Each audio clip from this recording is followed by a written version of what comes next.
आप सभी का आज की प्रेस वार्ता में स्वागत है। मित्रों,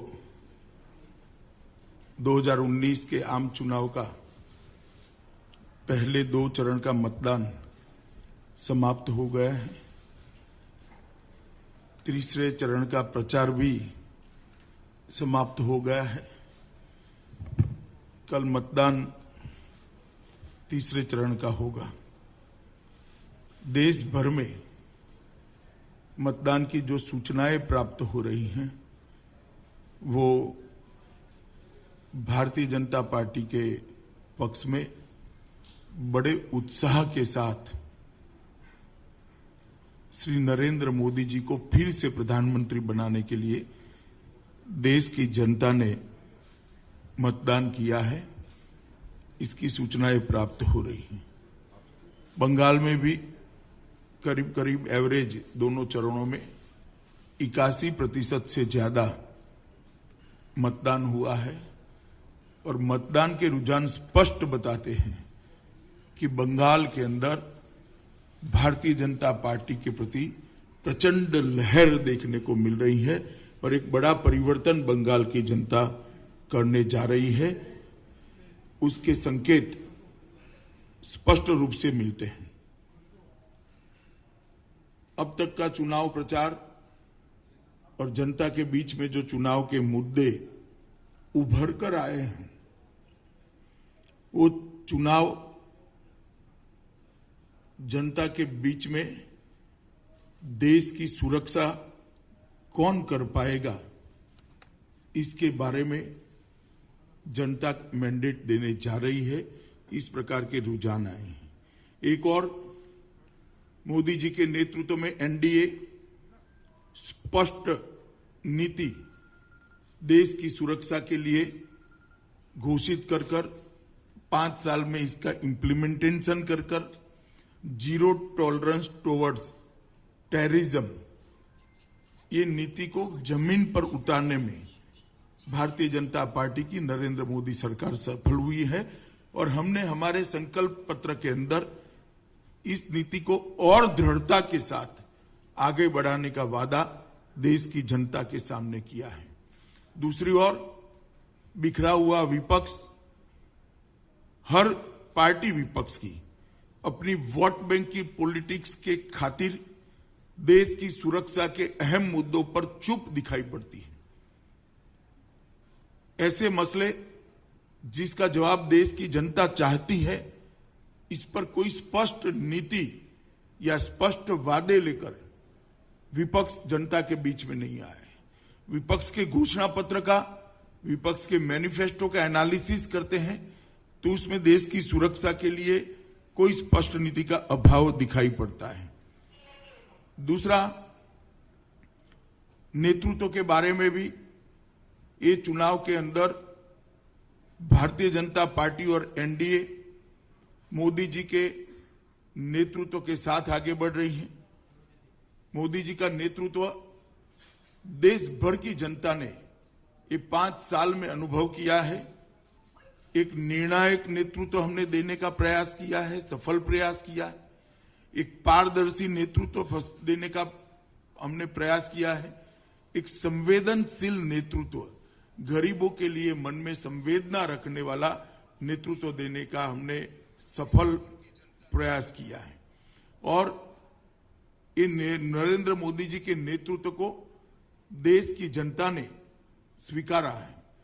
कठोर फैसले लेने वाला, देश की सुरक्षा के लिए, देश के अर्थतंत्र की गाड़ी को पटरी पर लाने के लिए, देश के अंदर से भ्रष्टाचार को नाबूद करने के लिए कठोर फैसले लेने वाला नेतृत्व आज भारतीय जनता पार्टी और एनडीए के पास है। विपक्ष के पास नेतृत्व का अभाव है। ना विपक्ष अपना कोई एक नेता देश के सामने रख पाया है, ना नीति रख पाया है।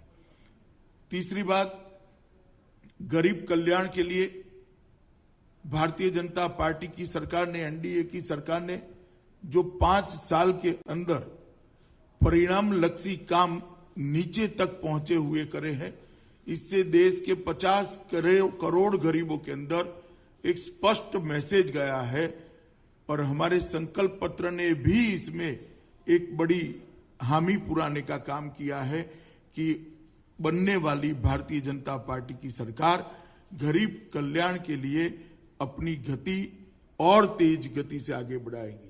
हम देश की जनता के सामने लेकर गए हैं कि जब देश की आजादी के 75 साल समाप्त होंगे 2022 के अंदर, उस वक्त देश के अंदर आजादी के 75वें साल के अंदर एक भी व्यक्ति ऐसा नहीं होगा जिसके पास घर नहीं होगा, एक भी परिवार ऐसा नहीं होगा जिसके पास गैस नहीं होगा, एक भी परिवार ऐसा नहीं होगा जिसके पास अच्छा पीने का पानी नहीं होगा, एक भी परिवार ऐसा नहीं होगा जिसके घर में बिजली नहीं होगी, एक भी परिवार ऐसा नहीं होगा जिसके घर में टॉयलेट की सुविधा नहीं होगी, और एक भी परिवार ऐसा नहीं होगा जिसके स्वास्थ्य की चिंता केंद्र सरकार के द्वारा की नहीं गई।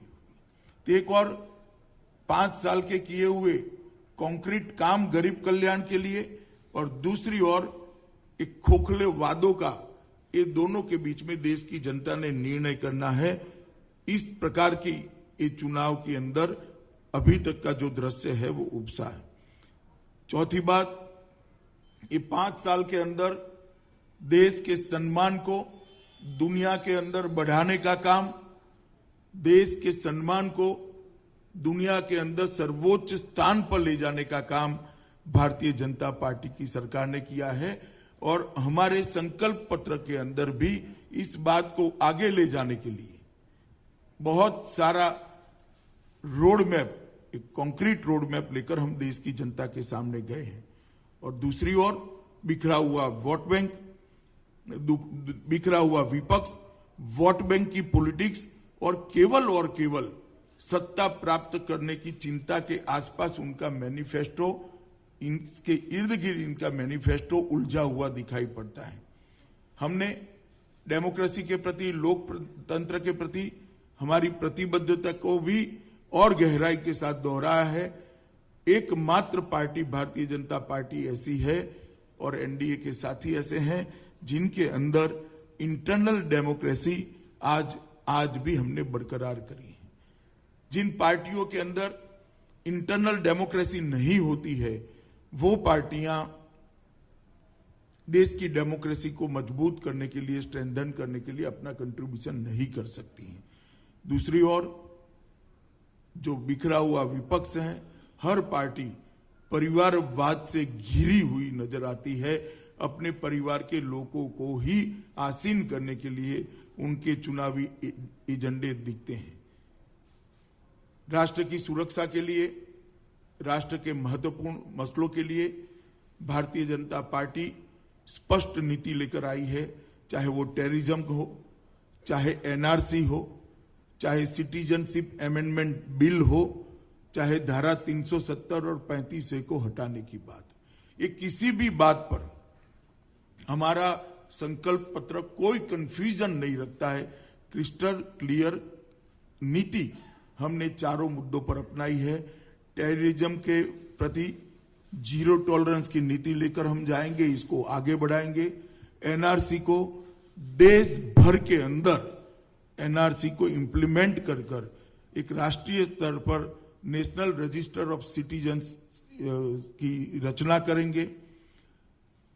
सिटीजनशिप अमेंडमेंट बिल जो आसपास के देशों से वहां की धार्मिक लघुमती जो यहां शरणार्थी बनकर आई है, इनको नागरिकता देने के लिए भी हमने अपनी प्रतिबद्धता को दोहराया है।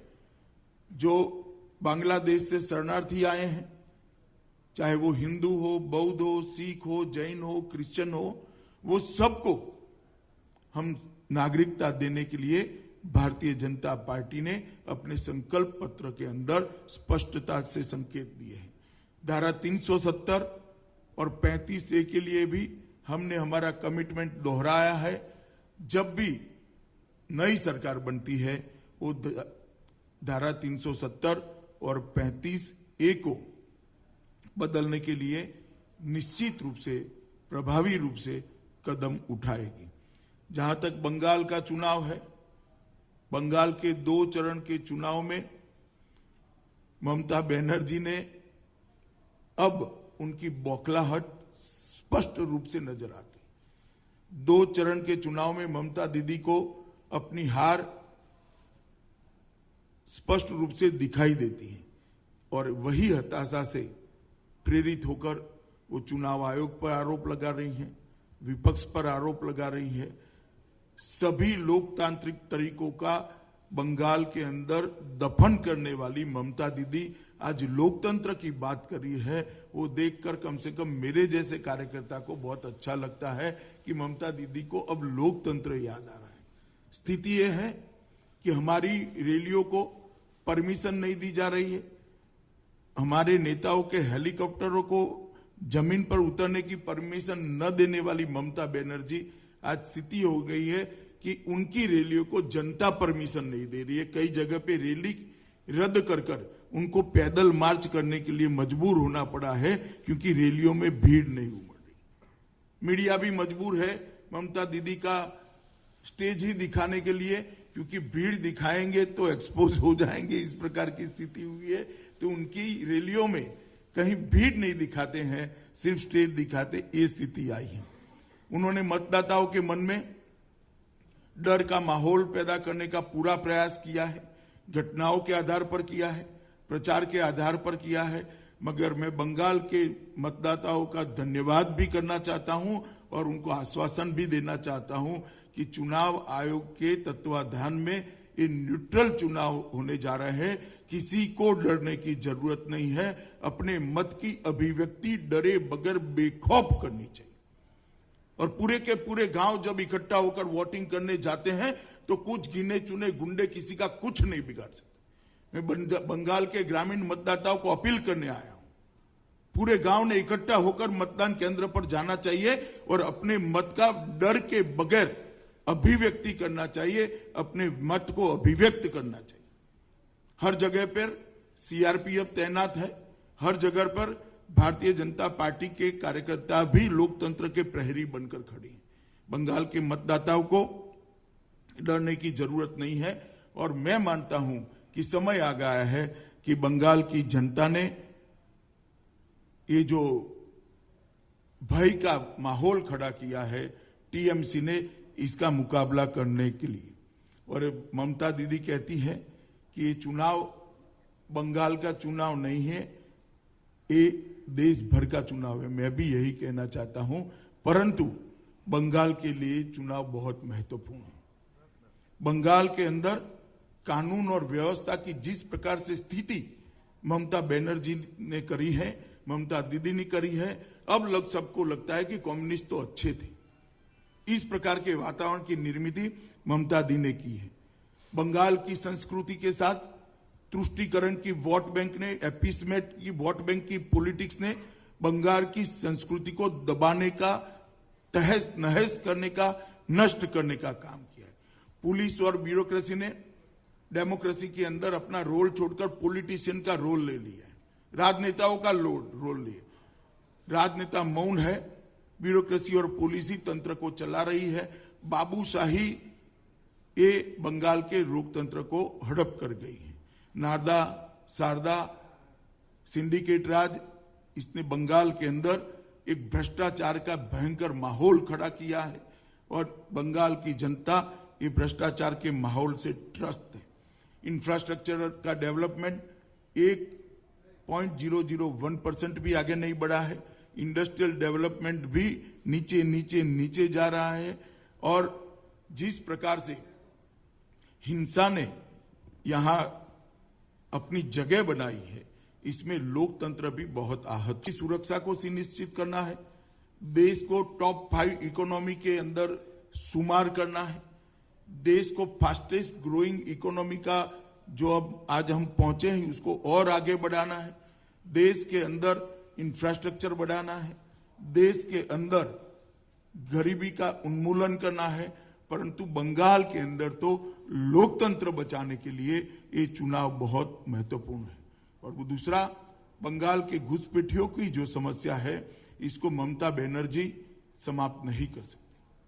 बंगाल के अंदर से घुसपैठियों को निकालने का अगर कोई काम कर सकता है तो केवल और केवल भारतीय जनता पार्टी कर सकती है और कोई नहीं कर सकता।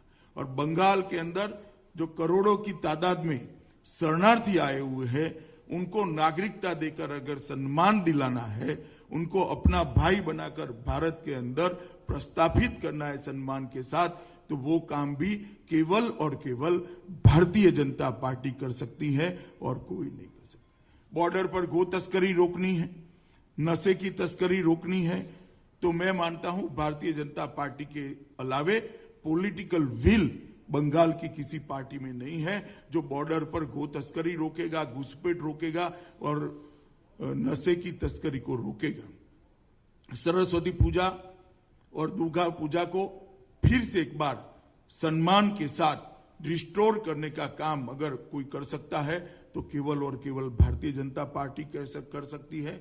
तुष्टीकरण सी की वोट बैंक के लोभ के बगैर, अपीसमेंट पॉलिटिक्स के मोह के बगैर बंगाल की संस्कृति को पुनर्जीवित कर फिर से पूरे विश्व में और भारत में गौरव का स्थान अगर कोई दिला सकता है तो केवल और केवल भारतीय जनता पार्टी दिला सकती है। और बंगाल को विकास के रास्ते पर जो आजादी के वक्त जीडीपी में बंगाल का कंट्रीब्यूशन था, वो कंट्रीब्यूशन फिर से एक बार प्राप्त करने के रास्ते पर बंगाल को कोई ले जा सकता है तो केवल और केवल भारतीय जनता पार्टी ले जा सकती है।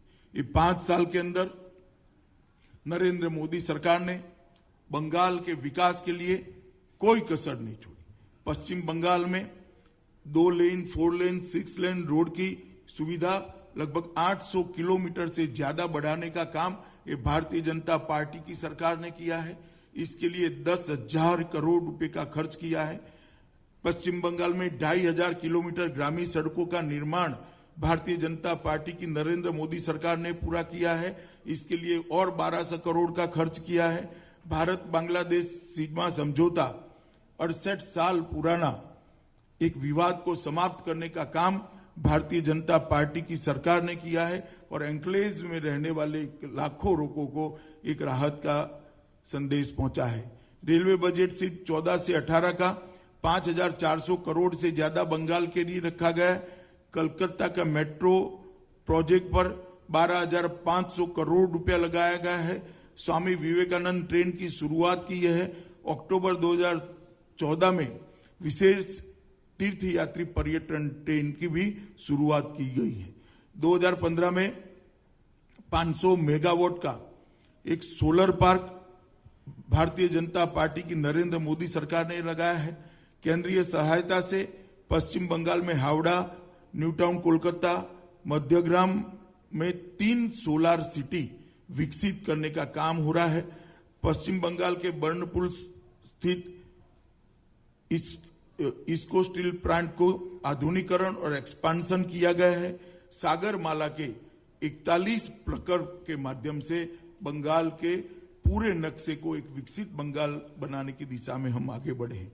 जल मार्ग विकास परियोजना के तहत नेशनल वाटरवे इलाहाबाद से हल्दिया तक इसको मंजूर किया गया है। ताजपुर पूर्व मेदिनीपुर में न्यू डीप सी पोर्ट को बनाने का निर्णय लिया गया है। हल्दिया पोर्ट, कलकत्ता पोर्ट को आधुनिक बनाने का काम ये भारतीय जनता पार्टी की सरकार ने शुरू किया है। एक्सप्रेसवे पानागढ़ से दुर्गापुर से हल्दिया तक का भारतीय जनता पार्टी की सरकार ने अप्रूव किया है और कोलकाता पोर्ट से रोड कनेक्टिविटी भी करने का काम भारतीय जनता पार्टी की सरकार ने किया है।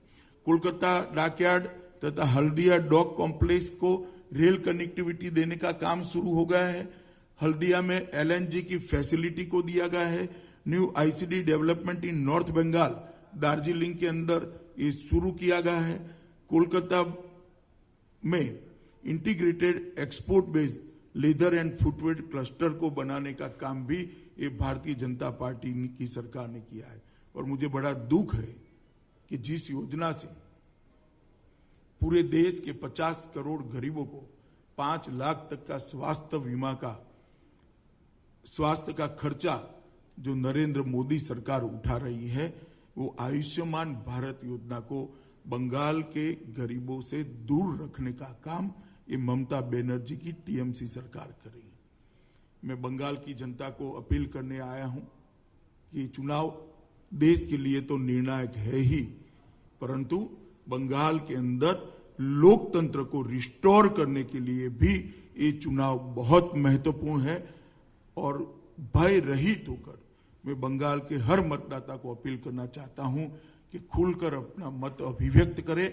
नरेंद्र मोदी जी के नेतृत्व को आप समर्थन करिए। भारतीय जनता पार्टी के निशान कमल पर बटन दबाकर फिर से सोनार बांग्ला के निर्माण के लिए भारतीय जनता पार्टी को आशीर्वाद दीजिए। हम आपको भरोसा दिलाना चाहते हैं कि टैगोर, विवेकानंद, रामकृष्ण, श्यामा प्रसाद मुखर्जी की कल्पना का बंगाल हम बनाएंगे।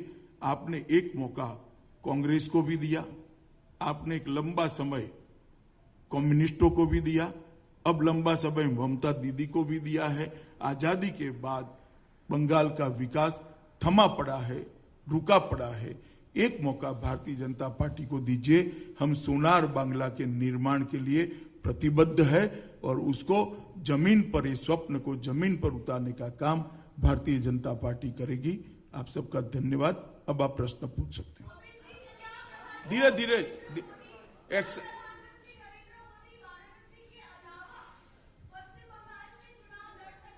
नहीं, ऐसी अभी कोई योजना नहीं।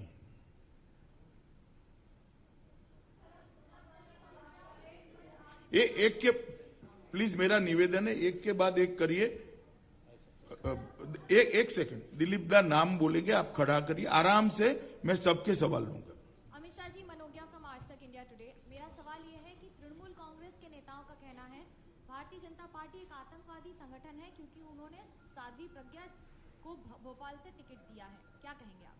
देखिए, भारतीय जनता पार्टी को आतंकवादी संगठन कहना ये तृणमूल कांग्रेस की मानसिक दिवालियापन की निशानी है। भारतीय जनता पार्टी अपनी स्थापना से एक राष्ट्रवादी दल रहा है। आतंकवादी संगठन वो नहीं होता है जो आतंकवादियों और देशद्रोहियों पर कठोर कार्यवाही करे। ममता दी क्या संदेश देना चाहती हैं? आज कांग्रेस पार्टी के साथ आप चुनाव के बाद बैठने वाली हो। वो कांग्रेस पार्टी देशद्रोह के कलम को ही, देशद्रोह की दफा को ही संविधान से अंदर से निकालने की बात करती है। आपने कोलकाता की रैली में फारूक अब्दुल्ला जी आपके मंच पर थे, वो कह रहे हैं देश में दूसरा प्रधानमंत्री होना चाहिए। ये दोनों मुद्दे पर पहले ममता जी अपना स्टैंड क्लियर करें कि वो अमर अब्दुल्ला के स्टेटमेंट कि कश्मीर के अंदर दूसरा प्रधानमंत्री होना चाहिए, इससे सहमत है या नहीं। देशद्रोह की कलम हटाने का राहुल गांधी जी का जो मैनिफेस्टो की घोषणा है, इससे ममता दीदी सहमत है या नहीं है। ममता दीदी धारा 370 हटाने के लिए सहमत है या नहीं है, वो निर्णय करे। जहां तक साध्वी प्रज्ञा का सवाल है, एक फर्जी केस बनाया गया था हिंदू टेरर के नाम से, भगवा टेरर के नाम से। दुनिया भर में भारत की संस्कृति को बदनाम करने का प्रयास किया गया था। जब कोर्ट की अदालतों में केस चला, इसको फर्जी पाया गया। 2 केस के अंदर सब बरी हो गए। सवाल तो वो है कि समझौता ब्लास्ट में स्वामी असीमानंद और बाकी सारे लोगों को एक्यूज बनाकर फर्जी केस रजिस्टर किया, तो समझौता ब्लास्ट करने वाले लोग कहां हैं? जो पहले पकड़े गए थे वो एक्यूज को किसने छोड़ा? जिन्होंने पहले पकड़े हुए सच्चे एक्यूज को छोड़ा है वो टेररिज्म का सपोर्ट करने वाले लोग हैं, हम नहीं है। देश की जनता जानना चाहती है कि समझौता ब्लास्ट जिसने किया था वो लोग कहां गए, जिसको उस वक्त सीबीआई ने पकड़ा था। अमेरिकन एजेंसियों ने भी स्पष्ट किया था कि लश्कर-ए-तोयबा का कृत्य है। आज वो लोग कहां हैं? किसने छोड़ दिया उसको? छोड़ दिया, इनकी जिम्मेदारी है या नहीं है? ये देश की जनता जानना चाहती है और ममता बनर्जी ने भी ये जवाब देना चाहिए।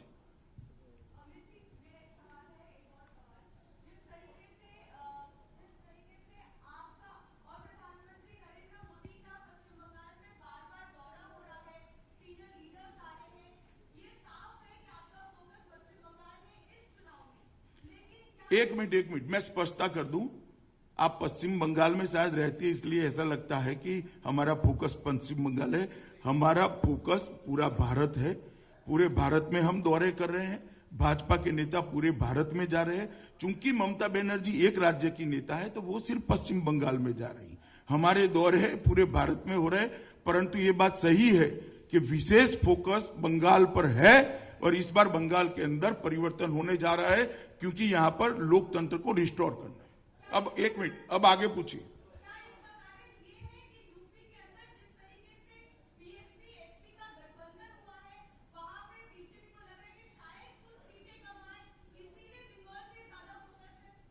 देखिए, आप कुछ भी सवाल पूछ सकती हैं। बीजेपी में सीटें, यूपी में बीजेपी को कम सीटें मिलने नहीं जा रही है। बंगाल के अंदर जिस प्रकार का माहौल टीएमसी ने बनाया है, वो माहौल के खिलाफ हमारा सत्याग्रह है। हम बंगाल के अंदर लोकतंत्र को रिस्टोर करना चाहते हैं। हम बांग्लादेशी शरणार्थियों को उनका अधिकार दिलाना चाहते हैं। हम बंगाल के अंदर से बांग्लादेशी घुसपैठियों को चुन चुन कर निकालना चाहते हैं। इसलिए हम बंगाल के अंदर विशेष फोकस करें। अमित जी, एक सेकंड।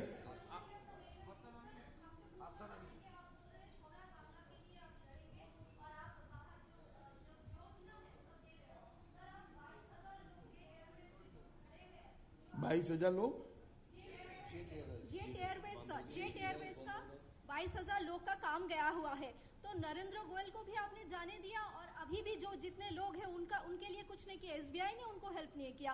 तो यहाँ पे भी जो वेस्ट बंगाल में भी जो लोग हैं, वो भी जो चीट फंड स्कैम्स हुए हैं, उनके परिवार वेट कर रहे हैं कुछ हेल्प के लिए। नहीं, चीट फंड के सारे जो आरोपी हैं, देखिए, चीट फंड हुआ बंगाल के अंदर। स्थानीय प्रशासन ने पूरे प्रमाण, पूरे प्रूफ नष्ट कर दिए। यही तो हमारी लड़ाई है। हमारा व्यक्तिगत लड़ाई किसी ना नहीं है।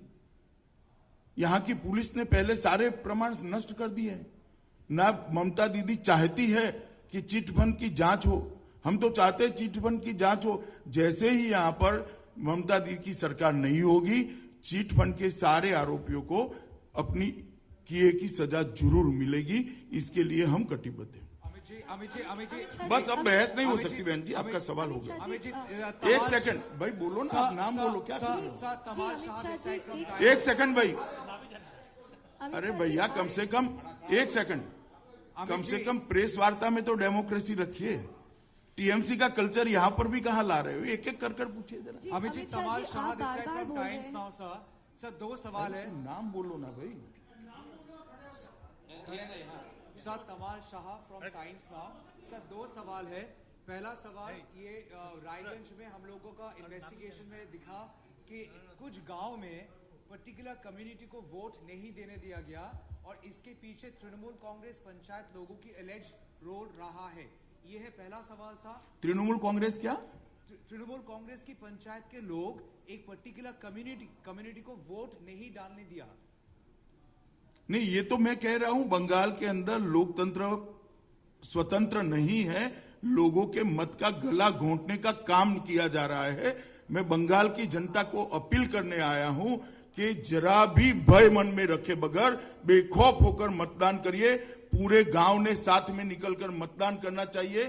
चुनाव आयोग ने पुख्ता व्यवस्था करी है फ्री एंड फेयर इलेक्शन की, इसीलिए ममता दीदी बौखलाहट में। अमित जी, दूसरा सवाल था ये। बोलो यार, सर राहुल गांधी, कहाँ बोल रहे हो?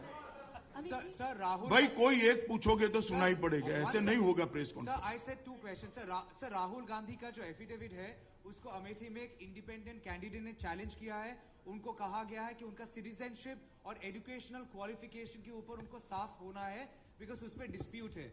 आपका comment sir, Rahul Gandhi affidavit. नहीं, इसमें मेरा कोई कमेंट करने का सवाल ही नहीं है। वो रिटर्निंग ऑफिसर को देखना है।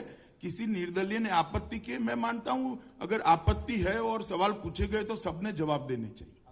अमित जी, रिपब्लिक टीवी से सुरयाग्नि रॉय। अमित जी, रिपब्लिक टीवी से सुरयाग्नि रॉय। सलमान खुर्शीद ने एक बीजेपी के नेता को बाटला हाउस के ऊपर डिबेट के लिए चैलेंज किया है। उनका यह मानना है कि वो किसी गौशाला में भी डिबेट करने के लिए राजी है, ताकि ये पता चल जाए कि गांवों का सपोर्ट किनके साथ है। इस पे क्या कहना चाहेंगे आप? मैं ऐसी ओछी बातों पर टिप्पणी नहीं करता। देखिए, बाटला हाउस का जहां तक सवाल है, बाटला हाउस एनकाउंटर यूपीए के समय में हुआ, उनकी सरकार ने किया। अब सलमान खुर्शीद हमें सवाल कह रहे हैं। मेरा तो कांग्रेस पार्टी से यह सवाल है कि बाटला हाउस का जब एनकाउंटर हुआ, सोनिया जी को रोना आ गया बाटला हाउस के आतंकवादियों के मरने पर, जबकि अपना एक पीआई, बहादुर पीआई वहां शहीद हो गया, उसके मृत्यु पर रोना नहीं आया। इस पर कांग्रेस ने जवाब देना चाहिए। एक मिनट बहन जी, पूछिए। फ्रॉम एशिया न्यूज़पेपर, आप बार बार बोल रहे हैं एक ही बात कि बांग्लादेशी घुसपैठियों को बंगाल से बाहर निकालने की कोशिश करेंगे। आप एनआरसी का कोशिश नहीं करेंगे, निकालेंगे। फाइन। आपने जो बोला है, जो असम में एनआरसी का जो फाइनल ड्राफ्ट आया है, वहां पे देखा गया है 3.29 करोड़ एप्लीकेंट्स में से सिर्फ 1.9 करोड़ का नाम आया है, जिनमें बहुत सारे हिंदूज भी है, जो बहुत सारे वहां के रहने वाले लोग भी है। बंगाल के जो लोग हैं, जो शरणार्थी है, वो कैसे ये आपका जो अभी दावा है उसका विश्वास कर ले और कैसे आपके ऊपर भरोसा रखे कि आप उनका नाम नहीं निकाल देंगे? How you comment on that? हम सिटीजनशिप अमेंडमेंट बिल लेकर आए हैं। इसकी कॉपी आपको बाद में भारतीय जनता पार्टी दे देगी। इसके अंदर स्पष्ट प्रोविजन किया है कि पड़ोस के देशों से जो भी वहां की रिलीजियस माइनॉरिटी है, अपने धर्म को और अपने सम्मान को बचाने के लिए यहां शरण लेती है, चाहे वो हिंदू हो, सिख हो, जैन हो, क्रिश्चियन हो, बौद्ध हो, वो सभी को भारतीय जनता पार्टी की सरकार यहां की सिटीजनशिप देंगी। अभी ममता बनर्जी और कांग्रेस के विरोध के कारण ये बिल राज्यसभा में पारित नहीं हो पाया है। 2020 में राज्यसभा का मानचित्र बदलेगा, स्टेटिस्टिक बदलेगा। हम ये बिल को पारित कराकर देश में जितने भी शरणार्थी हैं सबको भारत की नागरिकता देने के लिए प्रतिबद्ध है। हमारा कमिटमेंट भी है। हम पार्लियामेंट में बिल भी लाए हैं और ये बिल कानून बनकर रहेगा।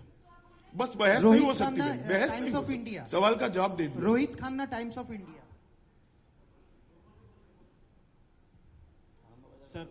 सर ये आपने पहले कहा था कि 23 सीट यहां से प्राप्त होंगे, लेकिन पहले तो नहीं, एक सेकंड, 23 नहीं कहा है, मिनिमम 23। सर पहले तो चरण रहे हैं, वहां पे काफी सारे वायलेंस का एलिगेशन हुआ है, उसके बाद भी क्या आपको लगता है कि ये संभव है? और दूसरा कि ये भाजपा के कार्यकर्ता यहाँ पे बोले हैं कि लोकसभा चुनाव के बाद यहाँ की सरकार उसका बहुमत खो बैठेगी, तो इस पे आपका राय क्या है?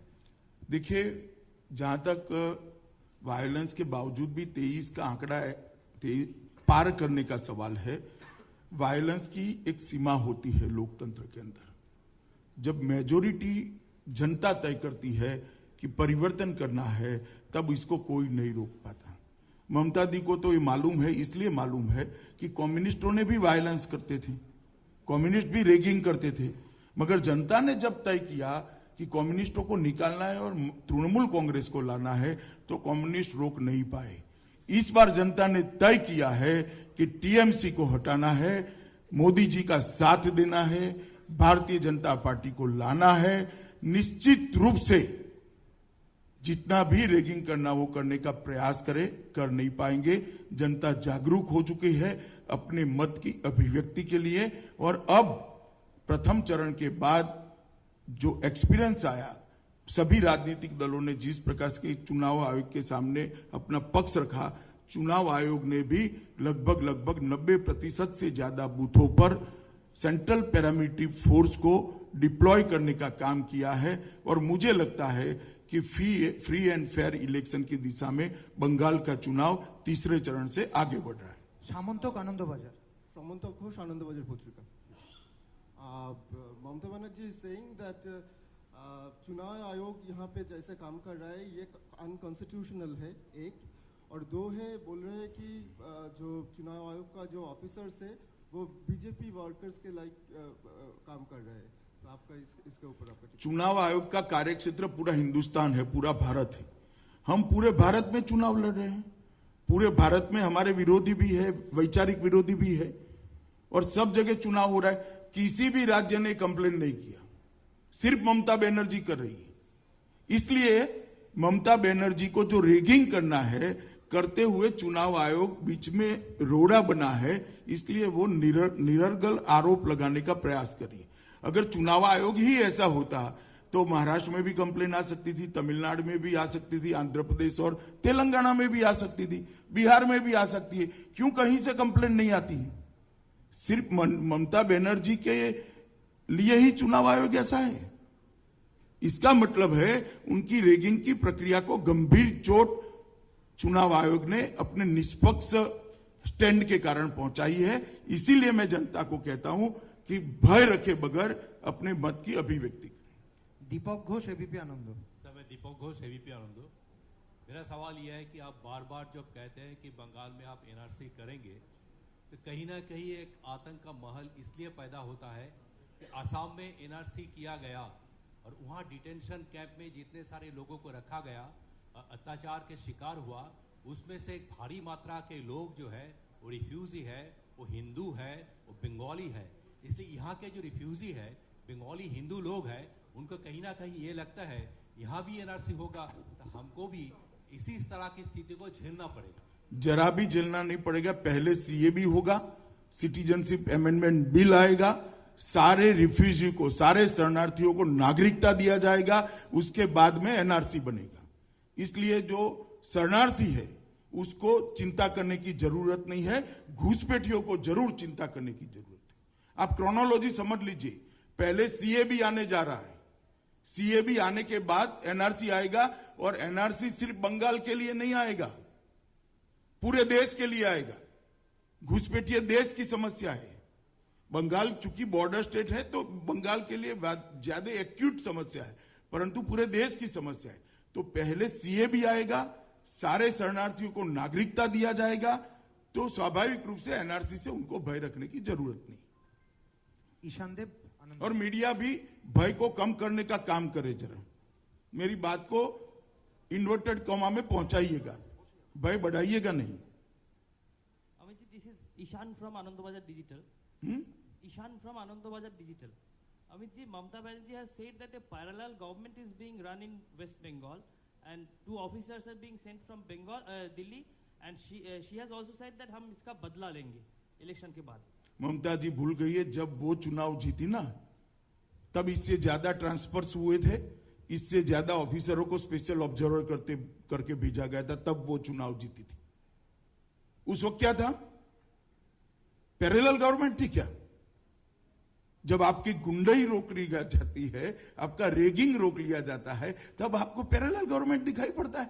जब आप विक्टिम थी और चुनाव आयोग ऐसे ही का आपको प्रोटेक्ट करता था, तब आपको अच्छा लगता था। और मुझे लगता है कम से कम जर्नलिस्टों ने सारे फैक्ट बंगाल की जनता के सामने रखने चाहिए। स्पॉन्सर्ड सवाल टीएमसी के करने की जगह जो फैक्ट्स एंड फिगर है, मुझे लगता है आपने भी थोड़े रखने चाहिए। भैया, आपका भी दायित्व है फ्री एंड फेयर इलेक्शन के लिए। Raju Bartaman. Raju, hello sir, Raju Chakraborty from Bartaman newspaper. Sir, अगर इलेक्शन के रिजल्ट आने के बाद बीजेपी को स्पष्ट बहुमत ना मिले और ममता बनर्जी बीजेपी को सपोर्ट करने के लिए तैयार हो, तो आप सपोर्ट लेंगे क्या? क्वेश्चन डज नॉट अराइज स्पष्ट बहुमत न मिलने का। हम अभी से बड़े बहुमत के साथ सरकार बनाने जा रहे हैं। मैं दुनिया भर में, देश भर में घूमता हूं, हर राज्य में जाता हूं।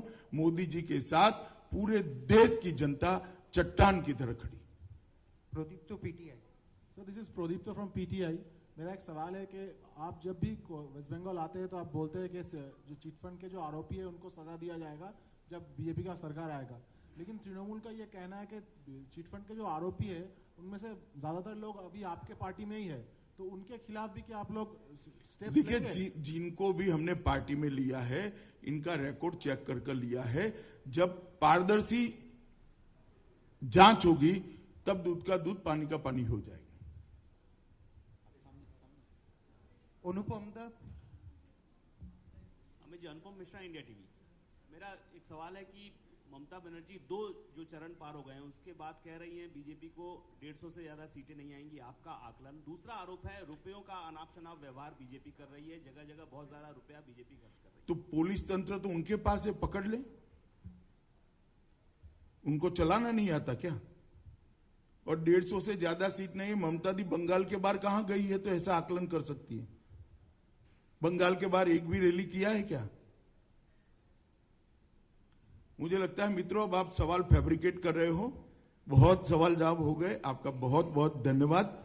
Thank you very much. हो गया।